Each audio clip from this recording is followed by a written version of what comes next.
todos, eu sou o Cássio e como parte do curso de Fisioterapia da Unifagoc, o nosso grupo desenvolveu um estudo aprofundado sobre imunologia e patologia, orientado pelo professor Fabrício Ramos. O ponto de partida do nosso trabalho é entender a tolerância imunológica, que basicamente é a capacidade vital do nosso sistema de reconhecer o que é do nosso corpo e não atacar os nossos próprios tecidos. E sem esse equilíbrio, o organismo ele atacaria a si mesmo, gerando doenças autoimunes que vão impactar diretamente na qualidade de vida dos pacientes que atenderemos no futuro. Mas como o corpo decide o que ele vai atacar e o que ele vai proteger? E o que acontece quando esse sistema falha? E para explicar esses mecanismos de forma dinâmica, as meninas vão fazer um podcast detalhando tudo sobre tolerância central, periférica e prática clínica na fisioterapia. Então fiquem aí com a Isabela, a Nathalie e a Priscila. Olá a todos, sejam muito bem-vindos ao nosso podcast. Hoje o nosso podcast vai falar sobre a tolerância imunológica autoimune. Eu sou a Priscila e junto dos meus colegas vamos falar sobre esse assunto. Oi galera, eu sou a Priscila e hoje aqui na mesa do nosso podcast eu trouxe pra gente apresentar o nosso tema, Nathalie e Isabela.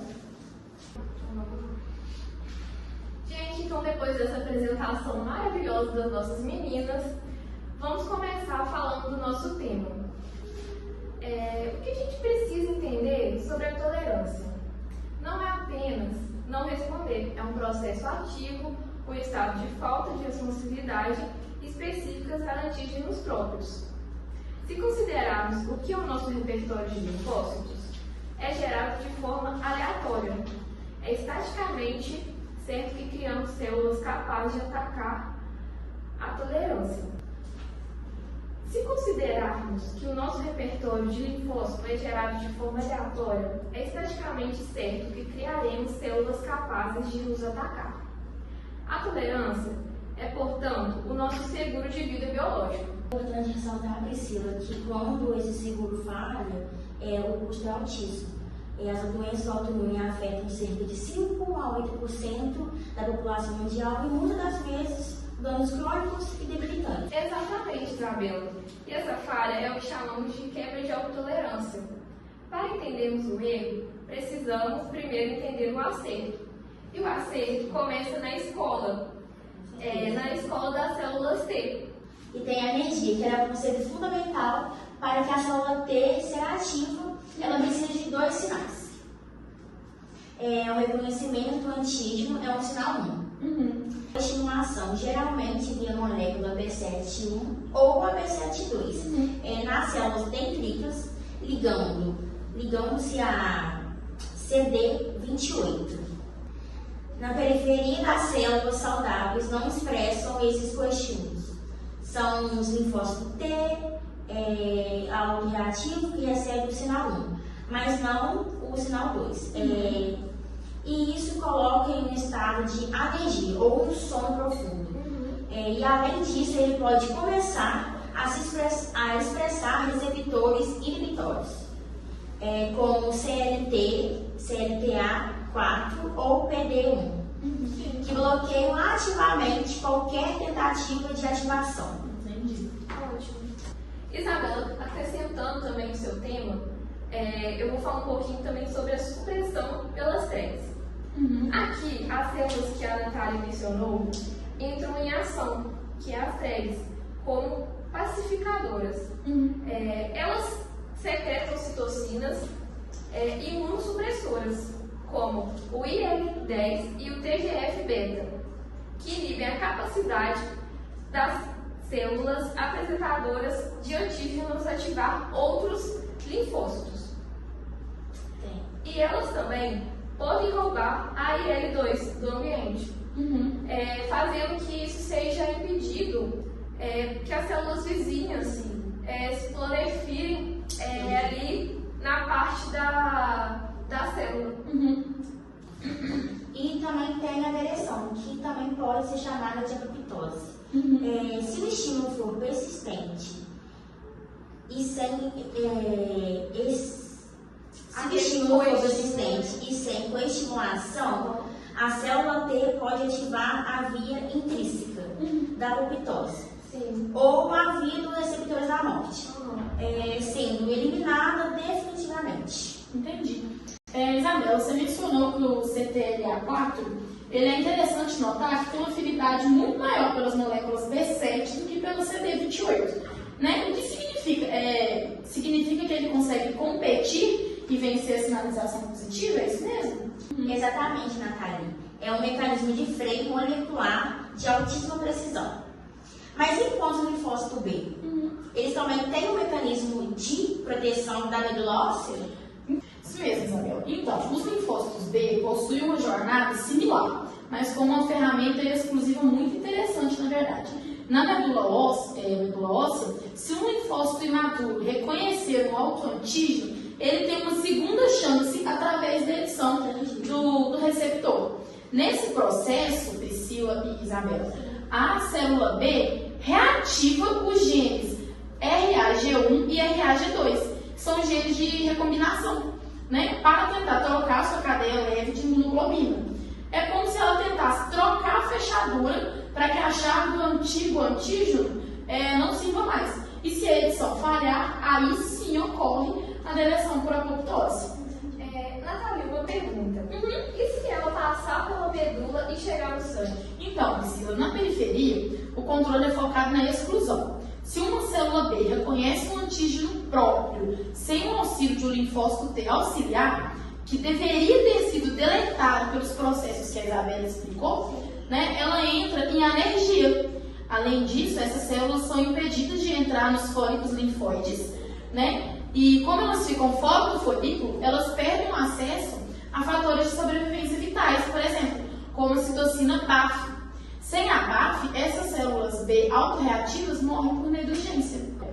E continuando, Priscila, a autoimunidade surge justamente quando esses checkpoints falham sistematicamente. Né? Quando o limiar de ativação é baixado por erros genéticos ou estímulos ambientais, o sistema para de se auto-observar e começa a se auto-atacar. E, Priscila, continuando uma pergunta, quais são os gatilhos que fazem essa balança pender para o lado da doença? Vamos com um questionamento para a nossa amiga Nathalie. Nathalie, como o timo garante que esses novos linfócitos sabem quem é o amigo e quem é o inimigo? Isso mesmo, Priscila, muito obrigada. Tá? De fato, o processo começa no timo, né, que são onde os linfócitos T imaturos passam por um rigoroso processo de treinamento, né, como a gente pode dizer, que é o mecanismo central, né, aqui é a seleção negativa, que é também conhecida como deleção clonal, tá? Imagina, por exemplo, que o timo apresenta os linfócitos T em formação de uma vasta biblioteca de proteína do nosso próprio corpo. Se o linfócito T reconhecer esse autoantígeno com alta afinidade, ele recebe sinais para morrer em apoptose. Mas ele é reprovado por ser perigoso demais para circular no nosso sangue. Por isso que ele morre em apoptose. Mas, Nathalie, como o timo, que é um órgão no peito, consegue mostrar proteínas que só existem no olho, no brânquias ou na tireoide? Então, essa é a genialidade da proteína AIRE, né, que é Autoimmune Regulator. Ela atua nas células epiteliais do nosso timo, forçando a expressar genes que normalmente são específicos em outros tecidos. Sem a proteína AI, teríamos linfócitos saindo do timo sem nunca terem visto insulina, por exemplo. E, de fato, a ausência funcional do gene AI causa a síndrome APEST, que é uma polissindronopatia autoimune gravíssima. Além disso, nem todo reconhecimento do autoantígeno leva à morte. Né? Alguns linfócitos CD4+, por exemplo, reconhecem o self, são desviados para se tornarem células T reguladores naturais. E essas células expressam um fator de transição FOXP3, que elas saem do timo com a missão de patrulhar o corpo e suprimir respostas indesejadas, né? Mas, Isabela, a gente sabe que o timo não é infalível, certo? Sim. Algumas células autoreativas sempre conseguem um diploma e escapam para a periferia. Com certeza, Nathalie. Nenhum sistema biológico é 100% eficaz, porque existe mecanismo de segurança nos órgãos linfóides secundários e nos tecidos periféricos. Se o linfóide autorreativo vaza do timo, ele encontra 3 barreiras principais, que é a energia. A energia é um conceito fundamental para uma célula T ser reativa. As células B autorreativas morrem por negligência. E continuando, Priscila, a autoimunidade surge justamente quando esses checkpoints falham sistematicamente. Né? Quando o limiar de ativação é baixado por erros genéticos ou estímulos ambientais, o sistema para de se auto-observar e começa a se auto-atacar. E, Priscila, continuando uma pergunta, quais são os gatilhos que fazem essa balança pender para o lado da doença? Natália, gostei muito da sua pergunta. E a resposta é o quê? A questão multifatorial raramente é uma única falha. Aí causa a imunidade, a autoimunidade, que geralmente é o alinhamento de astros, podemos dizer assim, entre genética e ambiente. E com essa resposta que a gente acabou de dar para nossa amiga Nathalie, a gente vai falar agora um pouquinho sobre os fatores genéticos.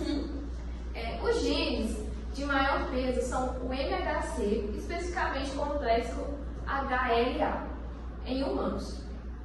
Eles são determinados alelos HLA e apresentam autoantígenos de forma mais eficiente para as células T. Por exemplo, o HLA-B27 aumenta o risco de espondilite anquilosante em quase 90% das vezes. Já os alelos HLA-DQ2 e DQ8 estão intimamente ligados à doença celíaca. E isso também pode gerar a diabetes tipo 1.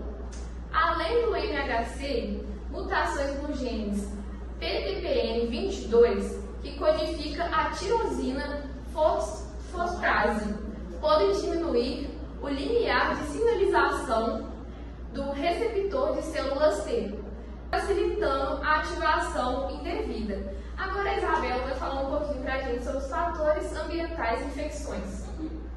As infecções podem quebrar a tolerância de 2 formas. Primeiro, pela inflamação tecidual que ativa as células dendríticas e as que faz expressar o sinal 2, que é a B7.